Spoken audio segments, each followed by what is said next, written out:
اگر آپ بے اولاد ہیں، اولاد کی نعمت سے محروم ہیں اور اپنے گھر کے اندر اپنی اولاد کی آواز سننا چاہتے ہیں تو آپ کو کسی پیر فقیر کے در پہ جانے کی ضرورت نہیں ہے،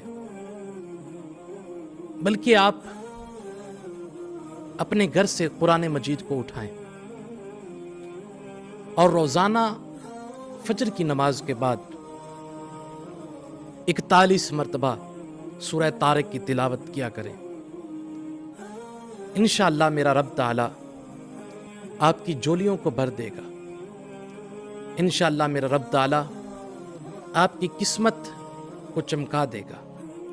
انشاءاللہ میرا رب تعالی آپ کو اولاد جیسی نعمت سے نواز دے گا، لیکن آپ کو قرآن مجید اٹھانا ہوگا، پڑھنا ہوگا، اس انداز کے ساتھ پڑھنا ہوگا کہ اس کے تلفظ، اس کی تجوید میں کوئی فرق نہ ہو۔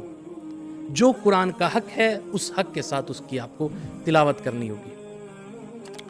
دوسری بات یہ ہے کہ اگر کوئی شخص نہیں پڑھ سکتا قرآن مجید تو وہ وہی سورہ طارق اس کو اپنے موبائل کے اندر وہ ڈاؤن لوڈ کر لے اور روزانہ فجر کی نماز کے بعد 41 مرتبہ اس کی تلاوت سنے۔